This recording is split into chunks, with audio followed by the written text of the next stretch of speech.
Thank you so much for your time and your readiness to see how we plan to enhance corporate security. Today, we will be holding a 1-hour webinar together with guest speaker Kamlesh Prasad. I'll introduce ourselves right now. Today, we're going to speak about power of facial biometrics, how it may enhance enterprises' security in all verticals.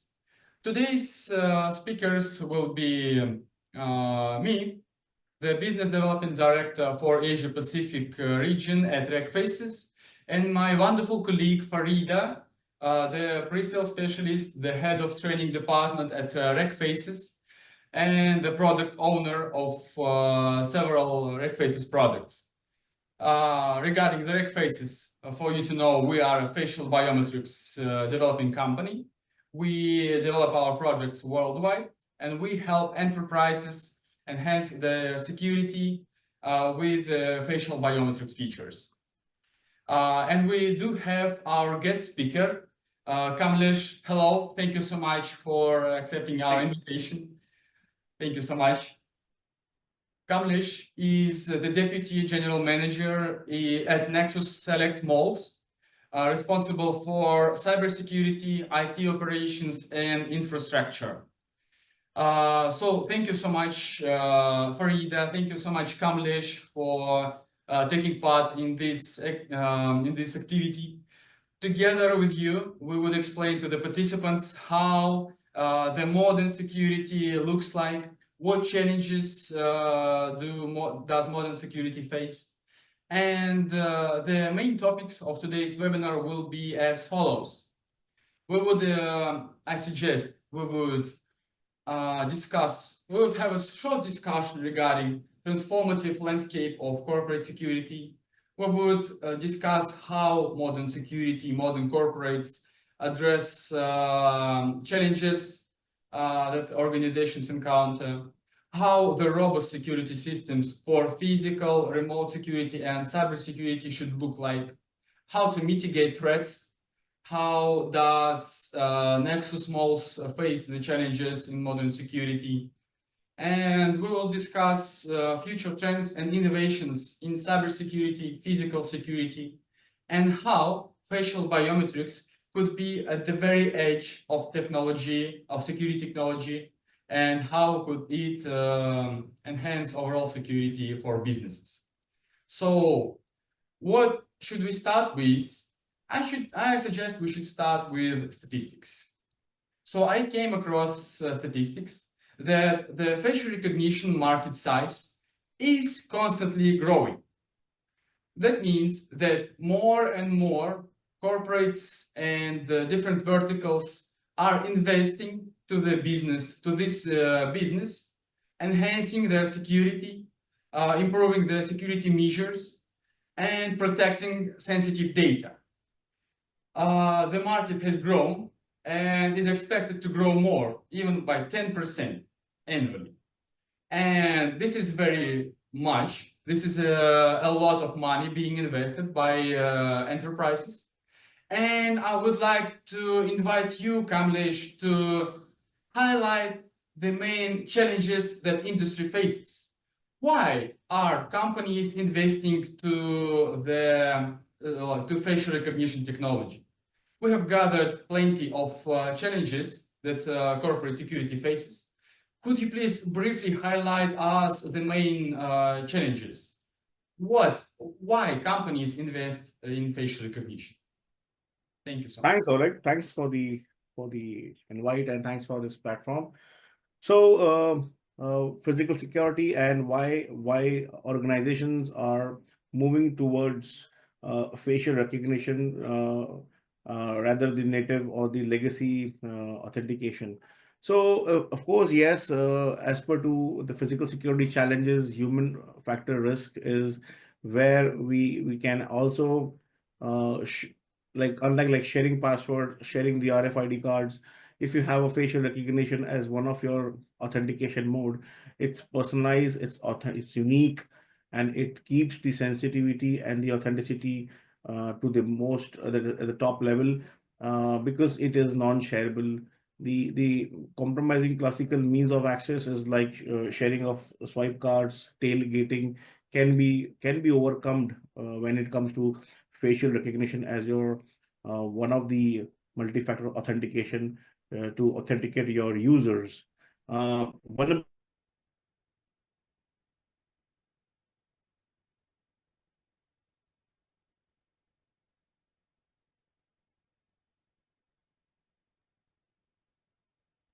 Sorry, Kamlesh, the video is yeah. frozen a little bit. There might Can you be hear us? distortion. I suppose, yeah, something goes wrong with the network. Let's wait a little bit. Yeah, and totally, if you can see, there are three challenges which Kamlesh also highlighted. First, it's physical security, cyber security, and remote access control. Yeah, Kamlesh is here. We can hear you well and see. Yeah, sorry, there was a so the upgrades of the infrastructure, the obsolescence can be overcome with facial security being implemented and complete control on entry exit. So I can give an example.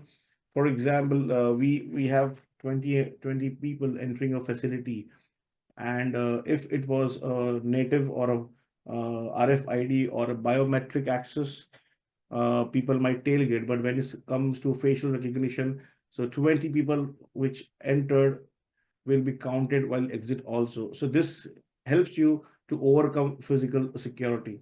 So having access card, having biometric, but to overcome challenges, we should move towards facial recognition as one of the key parameters during validation and access control. So yes, it's a new age requirement. We should also comply with the NIST framework, which helps you to bring better governance on your security. So I think some of the key challenges using physical infra, obsolete hardware can overcome using facial recognition and security access towards the facial recognition. Yeah. Thank you so much, Kamlesh, for this introduction. As far as I understand, per your experience, the security, the modern security, is shifting towards facial recognition to replace some methods like RFID cards to prevent tailgating and everything. But how does it work? I suggest, Farida, could you briefly introduce us the facial recognition technology? How does it work? How could modern businesses use facial recognition to like how the technology works? How could they use it to improve the quality of business and business operation? Sure, Like, facial biometrics works by capturing a digital image or video of a person's face. This image then is analyzed by sophisticated algorithms that identify and measure key facial features. For example, it can be the distance between the eyes, the width of the nose, the shape of the jawline, and many other subtle details. These measurements are converted into a unique numerical representation we called a facial template or even signature. This template is then compared against a database of a stored template. A matching score is generated indicating the likelihood of a match. If the score exceeds the generated one, would indicate that, of course, the system identifies the individual. If no match is found, systems may flag the individual as unknown and triggering alerts or other actions for operators. The accuracy and speed of facial biometrics depend heavily on factors like image quality, lighting conditions, facial expression, even the size and quality of the database. Different systems employ various algorithms, each with its own strengths and weakness. And of course, in the facial biometric world, there are errors like false rejection rates, false acceptance rates, and this is very interesting one in order to compare algorithms against each other and select your best algorithm for facial recognition purposes, and of course for enhancing security. First of all, the main purpose is to enhance the security and add additional layer of security. Thank you so much, Farida, for explanation how it works. Well, Your pleasure. layers of security. This is an interesting topic because different enterprises have different approach to building these layers of security. And the first layer is the very entrance at the facility. Dear Kamlesh, could you please briefly inform us like what challenges does a modern enterprise face at the very entrance of the facility? How does your organization, your company manage the entry and exit of particular person, and what challenges does it face? Surely, Oleg. So we have multi-factor authentication enabled. We use facial biometric access card as well as mobile app for entry and exit. So these give ease of access to the employees. It brings more accuracy towards our accessing the facility. I'll speak more on the best practices should be followed in industry is when an organization is built, they should plan to have a better facility for camera-based access, which brings more accurate entry and exits. You should know your person who is entering. There should be a time-based access to be enabled, which helps the shift strength, and it allows only the personnel who are authorized to access the facility on that particular shift. Then we also can avoid the fraud protection by controlling the access list, and if it's a facial recognition, which brings better vigilance. So, for example, an employee or a guard or a facility person is not allowed to a particular flow, and he or she is trying to access, there should be a alarm raised, or if it's been beyond the shift hours, the person is trying to access. It can be these things cannot be identified very well if the compromised access card has been used or any means of access has been used. But if this recognition happens through facial detection, it's more accurate. It helps the organization to check the logs, and it brings more reliability on the access control. So these kind of things should be implemented. There are a lot of small organizations who hesitate to implement, and they use native fingerprint or access or RFID card, which should be overcome with such kind of old legacy hardware and move toward facial access supported with multi-factor. You can also have app-based access. You can also have a RFID card, but it should also connect with your facial recognition to bring more realistic access control. This brings full. I would also like to add the threats involved. For example, if we have unauthorized access or someone who has been accessing the organization and is no more part of the organization, so the removal of the access control has to be on time. If any incidents happen, all false positive and false negative should be read by your SOC team, which is your security operations team, the cyber team, or the facility manager should get the notification. So the false negative, false positive alerts should be notified on a higher pace, and it has to be acknowledged by the shift team about the access control. So these kind of things can bring more better access control to the facility and the organization. So I think accuracy is more when it comes to facial recognition, because it cannot be morphed. Facial recognition devices, the cameras and the lens are so intelligent that they do not validate a photograph or a picture of an person. It goes with the liveliness of the person. So facial recognition should be the key access control for entry and exit. Thank you, Kamlesh.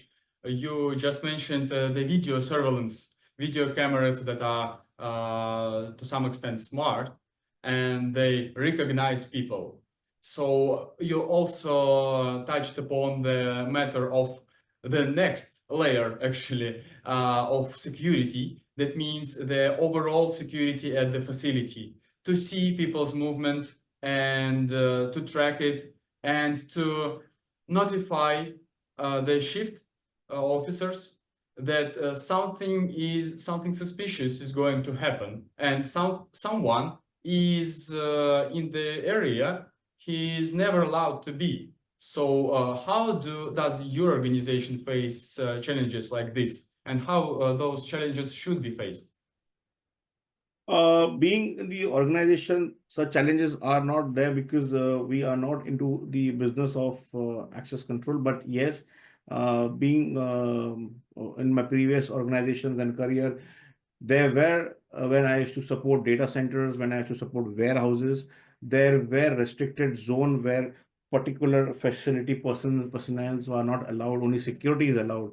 So if in case you happen to have a person who has to visit a restricted access, so it has to be escorted with the approved and on shift security personnel with a facial recognition done. um, I will suggest, if the biometric authentication is enabled, and it has to be time based, and it has to be shift and role based, and continuous authentication should happen for all the employees on given interval. The reason of rechecking and re-authenticating lowers down the unwanted access, lowers down the risk of personnel accessing your facility without permission or beyond the permitted hours. It also helps you to keep all your separated or separated employees and your guests access. It restricts if you clear your authentication on time, you remove the authenticator visitors on time. So clearing of and deleting or archiving your visitors and temporary resources should be done timely, which brings more continuous authentication. Facial recognition also does one more thing.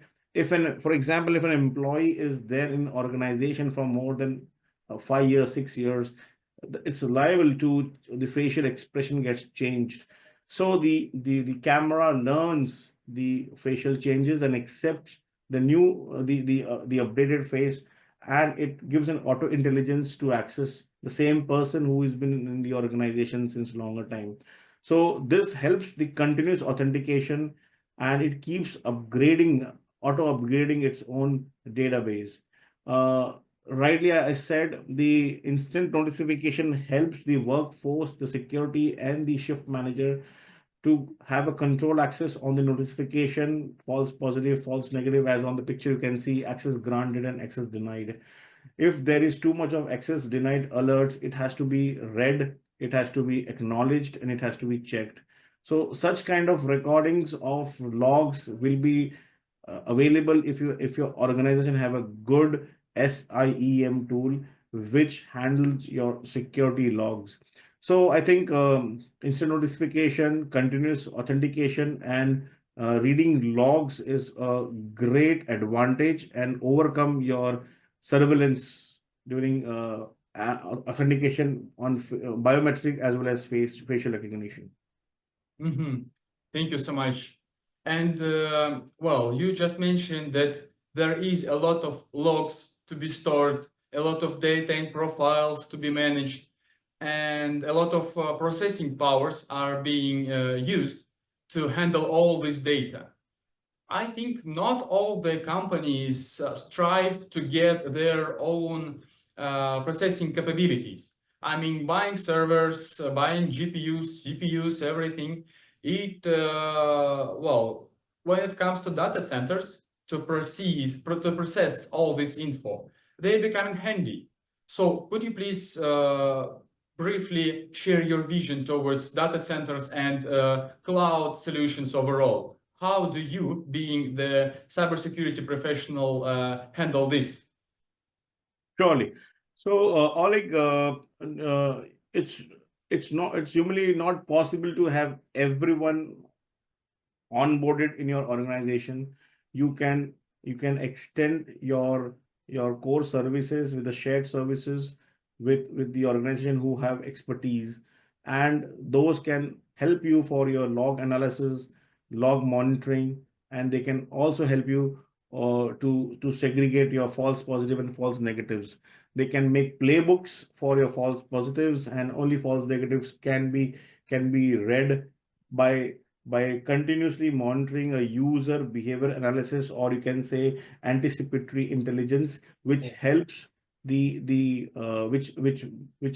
correlates the logs of a particular user and its behavior on its access to the particular area, if it's normal or it's a new request. So continuously reading logs, making playbooks, and implementing policies helps for access control. And I can say about data center and cloud, uh, moving towards cloud is a new thing for cost optimization. That a lot of data has been uploaded in your cloud servers, being on premise more prone to physical hack and readiness for the infra. So there are organization who has moved to cloud. So to have the cloud security in place, we have implemented biometric access. We can also implement facial recognition for remote management. We can also implement a better multi-factor authentication. So the required admin access the computer, required admin access the server console. So having password is one of the key parameter, but authentication using facial recognition really helps your remote console management. Thank you so much. Why I'm asking, because first, you are a cybersecurity professional and you know actually how it works, how to protect data centers, why the data inside is sensitive. And I came across the statistics regarding different verticals and cyber attack statistics by industries, divided by separated by industries. And what I found, that retail and like commercial segment that you are actually in prefers to store all the data, most of the data, locally instead of using cloud infrastructure, because data centers are more and more becoming the main target for cybersecurity attacks. And while this is happening, there are particular people who is being the subject of being attacked. Could you please, being the professional in this field, highlight how and why, who and why is being attacked? Because I have gathered some statistics too, and I want to have a short introduction of yours to the public, because it is crucially important. Surely. So, Oleg, in your previous slide, retailers, as per to your comment, retailer, as per the stats, it says retailers have physical infra more than cloud infra, but things are changing, moving better, because a lot of retailers are now e-commerce and quick commerce. So to have your e-commerce and quick commerce, well, people do go on uh, CDN network. They go with their data on CDN. They take help of cloud computing to for better e-commerce. So I think the parameters might change over the period of time as per the mode of business you do in your retail and your manufacturing market. A lot of people are going on quick commerce and e-commerce on their area and omni-channel sales. As per to the privileged users getting attacked is yes, IT department, partners, and outsource are the key people who get more attacks, because the hacker, the bad actor knows that the IT department has admin access.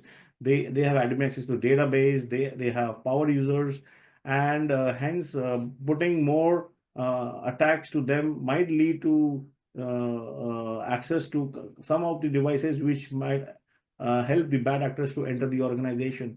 But this can be overcome by regular training of your IT team member, regular phishing training. You can do phishing, you can do smishing, SMS phishing, and WhatsApp phishing training and simulation with your team. You can also do a lot of social engineering simulation, which abreast your IT team and make them prepare for the niche attacks. Partners and outsource are one of the area where they are prone to get attacked or hacked and compromised, because a lot of organization who do not have core IT team or core developers, they outsource their workload to the third party. So having continuous authentication check and continuous validation verification of your partners, and trying to see what kind of certifications and trainings they provide to their team members who are supporting your business, keeps your privileged users in outsource and partners safe. So you should always try to assess your access control. There are some legacy tool, password vaulting, but the implementing of privilege identity management and privilege access management tools will keep you more safer and better in a better place than getting compromised. Time-based access during change window, and privilege account user should be assessed as per to given bandwidth of your time interval, monthly, quarterly, yearly, or by monthly also. So access the verification and the authenticity has to be checked, and privilege account needs to be verified in every interval. Will help IT department and partners in outsource getting compromised.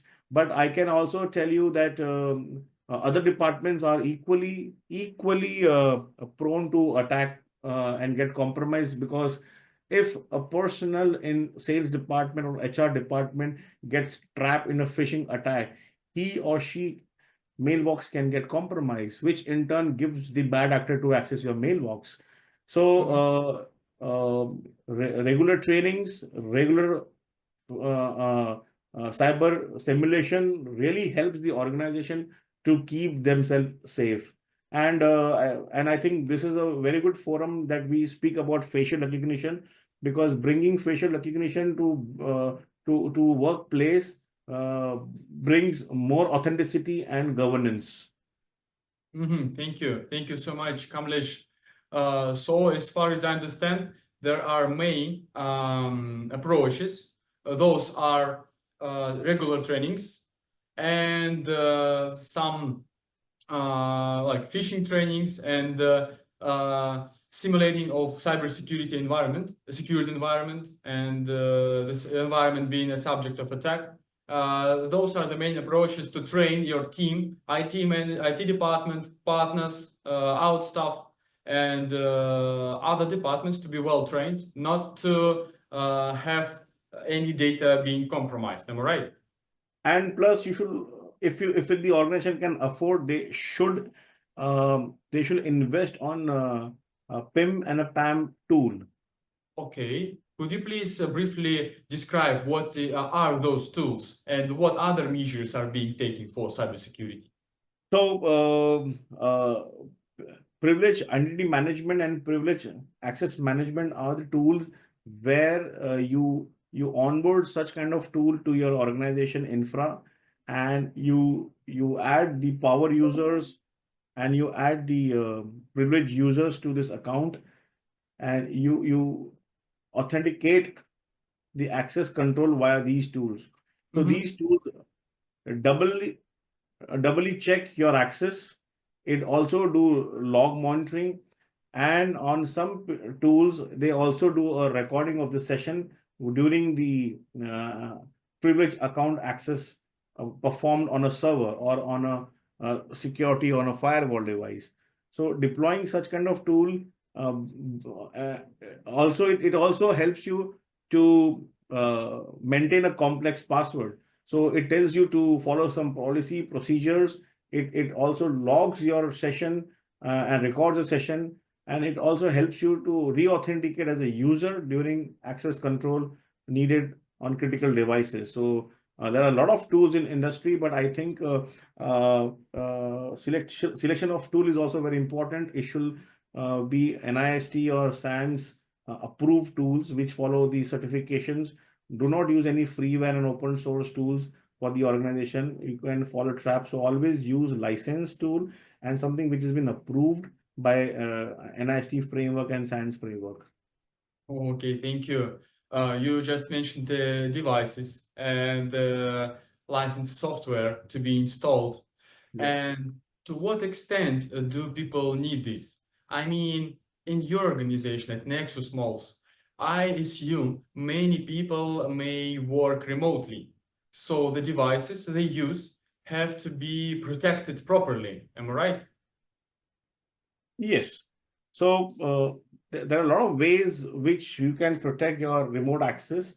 Uh, and not my organization, but all the organizations these days use a virtual private network, VPN, which gives you an access control environment to access your remote system. It also helps you to use your organization approved application when you use VPN. Usage of VPN also helps you to restrict your internet access, and it also allows you to only work on organization tools when the VPN is enabled. So using a VPN is again a great way of having a controlled access to your organization. Okay. In this slide, I think we were talking about I think we missed one slide which says proper e-waste. So I like to touch upon one of the topic which says e-waste.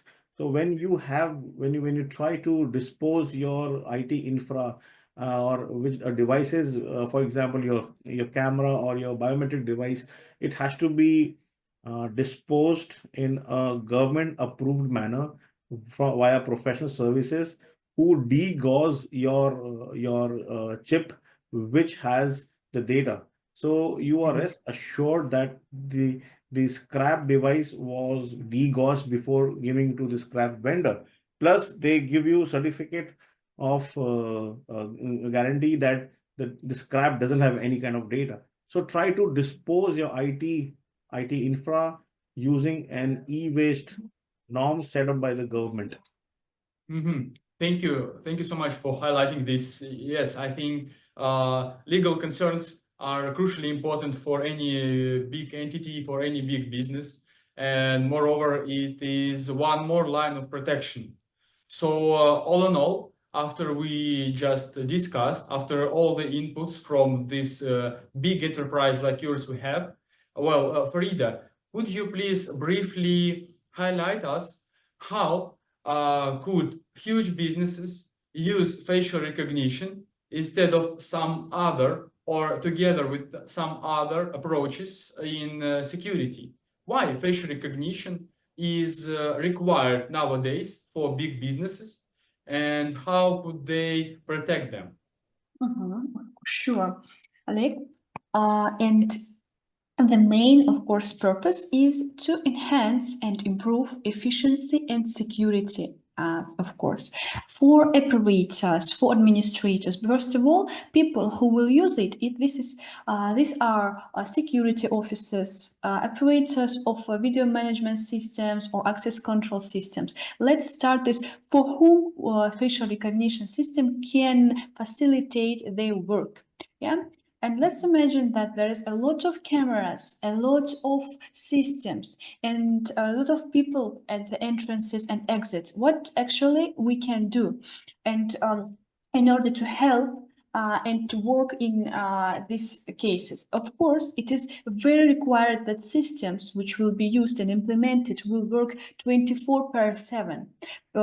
Because, for example, there can be some employees can leave their workspaces or something like that, and they need to be alerted about every interesting cases and something like that. Yep. The next one is also we talking about user experience. Like it need to be very convenient for people who use the system of such ways. Yeah. The next one also it needs to be intuitive and requires minimal interaction of users to increase employee and customer satisfaction. Yeah. The next one is identity verification. Of course, in order to combine fraud and identify theft by providing a high, accurate, and reliable means of verifying identity. And of course, can be some crucial things for financial transactions, sensitive data access, QIC compliance, and others.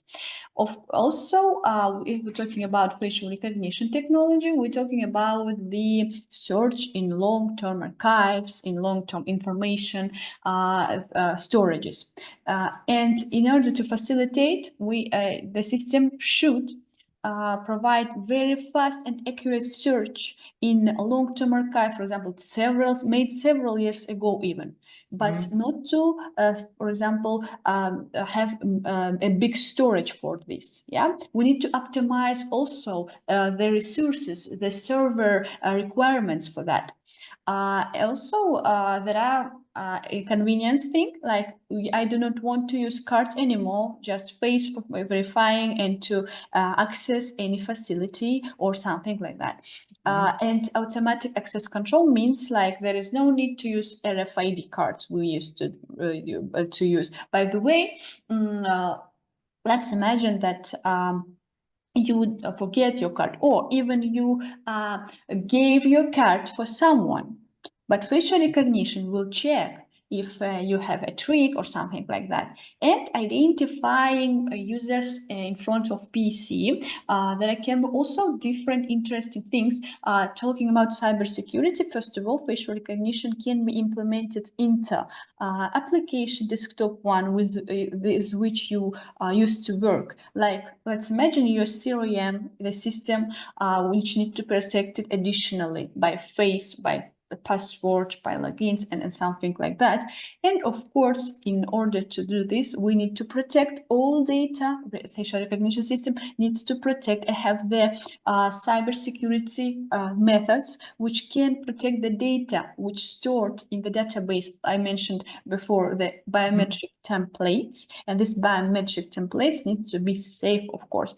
And if you do not mind, I can show even in video the cases which can be implemented for cybersecurity, I mean, even for PC, for security in offices, for example. And I will show the video. 1 second. I hope you will see my video. And I will comment every step of this video. And please let me know if you see the video. Yep. Case 1, user authorization. See, yeah. And let's first of all, for this case, we see that person tries to use his own PC, yep. And let's imagine that her credentials will written down in some notes, yeah. And she uses it, and this is not very safe. But let's imagine there's a huge password, and she cannot memorize this. The next one, this is the common case, which can be. If we will automate this one, what we can do? At camera, you can see web camera can authenticate the person. First of all, see the face capture and can compare against the database. And this takes no more than 1 second in common. And that's easy, that's convenient, and something like that. The next one is authorization and application. Like you have Zoom on your desktop, and you would like that no one can access this Zoom and something. Also in Zoom, also you can do a sophisticated passwords, yeah, and also type in every time you would like to do that. And we talk about convenience first and security also, yeah, for facial recognition. And this solution can enhance that application by face, and for many, like Windows Hello or any system, what they actually do? They input the window which can authorize person in seconds. And this is, I suppose, like we used to work with Face ID in our smartphones. It's the same one, but for your application. Also, there can be some checks when employees can leave their work place, and system may automatically generate an event like there is no one in front of PC. I will log the PC once my, for example, employee will return. And there are a lot of things, but we need to know about, of course, the encryption of data. Of course, this will be safe if we have all of system of biometric system has their own things. And also there are such case when someone along this the authorized person, system can also block the computer to save the data, very personal one. We talk about cybersecurity operators or even another ones. And yeah, there can be a lot of cases which may be used for such purposes. Yeah, thank you for listening and for seeing my my video. And if you have any colleagues, I also remind you in the chat you can ask or any questions regarding our expertise in this field. Alec, you can share the presentation once again if you do not mind. Of course, I'm not. Okay, can you see the screen? Actually, I hope you can. Yes. So Share once again, please. okay, so all in all, so you see my screen, am I right? Now, not yet. Okay, once again, could you please? Okay. It's okay, 1 second. You have to share your screen. Your camera is coming. Oh, okay. So all in all, as far as I understand, well, the most reliable solution for facial recognition, how you just described, should be convenient, well optimized, and it should like handle all the tasks that actually the business has. It should face all the challenges properly. So would you please dive into particulars and highlight how the perfect biometrics vendor, facial biometrics vendor should look like as per your expertise, as per your experience of implementing different projects, how it should look like?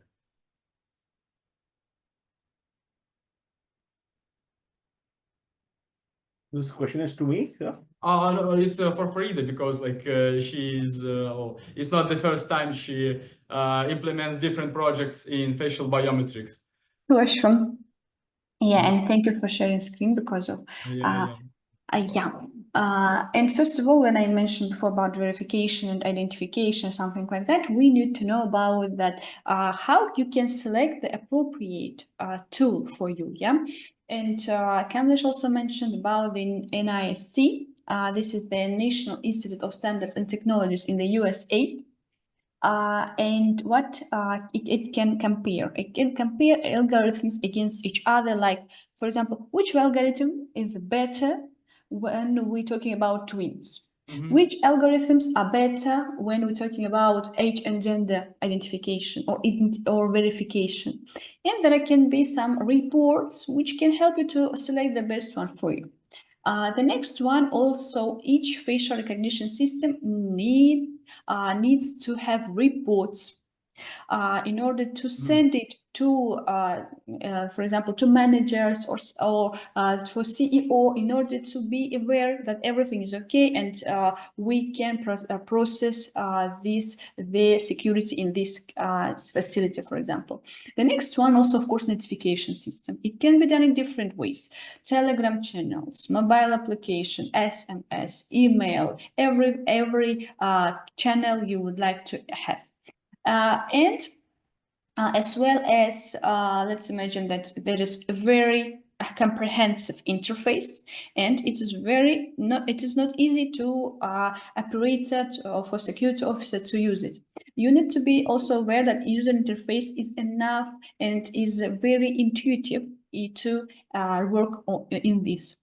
And of course, facial recognition system needs to be integrated into the existing ones. If you have a video management system, access control system, maybe you have some time attendance systems, it's maybe API or Open SDK needs to be provided along this facial recognition system, because you can then integrate it with your own systems as well through just several actions from developer sites. And of course, free training and support. There are two types of trainings we have. We want to talk about facial recognition. Training of algorithms during the, for example, the time. Let's imagine, and also let's remind you about the COVID. During the before COVID, facial recognition system were have a lot of errors in identification with masks. Now masks are not problem for facial recognition system because of trainings of facial recognition systems. By the way, when talking about software, facial recognition system are comprehensive ones. You need to be trained in order to use it properly. Your team, the security team, in order to enhance and see efficiency of this solution, you need to be trained. For example, some companies train once a year, several company trains every 3 months. It depends on the complexity of the system. Yeah. By the way, and support, of course, support is the main part of the system. And talking about facial recognition, support is when vendor provides you new versions of the systems, these new functions, new algorithms. Be aware that this is also required, because let's imagine you purchased facial recognition system, use it once, and once something goes wrong, you contact technical support and they say you do not have support license, or they will not, for example, answer you at all. And this is a very crucial thing we faced during, for example, our experience throughout the world with hardware, like hardware providers or something like that. And be aware that that technical support is a very important thing in the system. Thank you so much, Farida, for your inputs. As far as we understand the systems, the security systems and its all its parts have to be renewed permanently. They have to be up to date. And they have to be innovative as much as it is possible, because there are different ways of stealing data, of making intrusions. So I would like you, both of you, dear Kamlesh, Farida, to invite you for a short discussion regarding future trends you have witnessed, innovations that the market requires, and how could we handle all the challenges all together. So, for example, I have split it into 3 parts: technological advancements, security enhancing, and services transformation. Dear Kamlesh, as per your opinion, how do you estimate what is the most need for the large business, how future trend of facial recognition and all the security software, all the security measures should look like? Surely, Oleg and Farida, thank you for the wonderful updates. The development of technology is quite rapid. A few years ago, accuracy was in first place, and now main thing is opportunity can be obtained immediately. So we have to think large, how a big organization handle facial recognition if deployed, and how to assess on a single window. So, for example, you have a large enterprise, large data, and lot of employees in a shift, or you have a huge manpower, and then you have a camera, smart cameras which are trying to watch, and you find a bad actor, or you find a abnormal behavior, or the moment you find something which is not as per to the agreed process. So to highlight those video captures, or to highlight those profiling of a single person, should be on the same window, because not the shift person or the shift manager should not keep changing windows for its different profiles. So profiling should be in a single window, where the workforce can concentrate on abnormal behavior of a person who has been notified, which has been notified with via your uh, facial recognition device or your SIEM tool. Mhm. As rightly said earlier, we should always use software which has been developed, updated, and I don't have any fixes. So we always use licensed software and software which have gone through complete SDLC life cycle, and which has been made with the global framework like NIST or SANS. Mhm. So technology advancement needs these two important KPIs in place. Rest age propagation, improve accuracy across diverse population, and wide range of integration is again a key important piece, because progression recognition regression means someone who has been whose face has been verified on day one of his joining, and after Mhm. 10 years his facial expression has been changed. So the progression and regression should be automated on your facial recognition camera. So such kind of intelligent hardware should be built and implemented, so the IT team does not have to change the infra and upgrade the products. The security enhancements, which is anti-spoofing and liveness detection, very well explained by Farida, that not a picture or a photograph or a portrait should be used. It will detect the liveliness of the person's facial capture. And real-time analysis is which the abnormal or unusual behavior of a person should be highlighted within same hour, same minute, or within the same shift, so action can be taken on time. So it should not be delayed response, it has to be real time. So you should have a good servers, good infra for better speed and process. Transformation in services like data access protection, personalized retail and marketing. I think these things are again a key important parameters, where data access protection should be encrypted, and it has to be in a closed and locked environment with has permissions only for the authorized personals. And I think personalized retail and marketing I can touch upon, not in Mhm. India, but a lot of other malls across globe.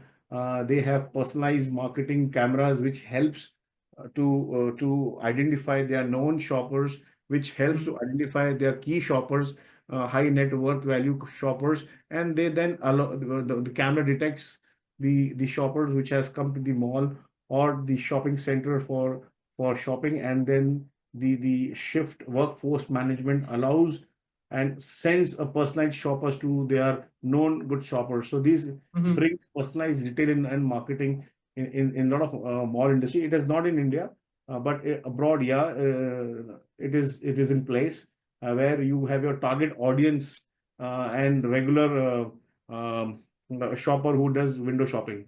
So Mhm. these transformation is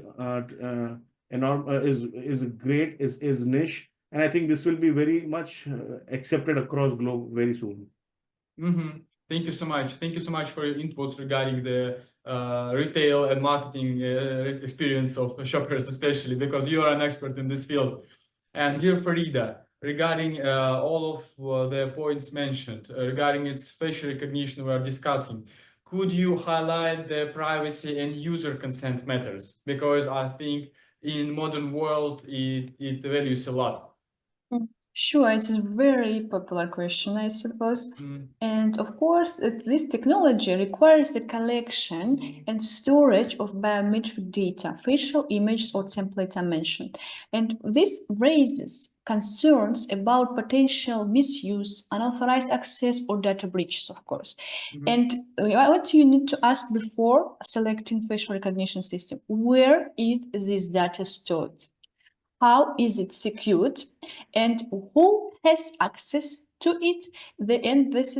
These are critical questions. The next one, of course, there can be some questions regarding the surveillance and tracking, because as you mentioned that individuals' movements and activities in public can be captured by cameras. Yep. And we need to be sure that consent is always obtained for identification of individuals. Yeah, we do not talk about stop lists. Of course, there are some this is the concerns of policies. Yeah, and the next one is also what are the limitations of facial recognition system we need to consider. Of course, there can be some bias and discrimination concerns, but it's depends on the country, depends on the law also. You need to also be aware about this. And the lack of transparency in how facial recognition systems are developed, deployed, and used makes it very difficult for users and to receive, for example, the decision or to select the facial recognition system. Yeah, and of course you need to know who is responsible if system makes a mistake, for example, and some mechanics. And of course, what you need to know about how to storage, does there is compliances.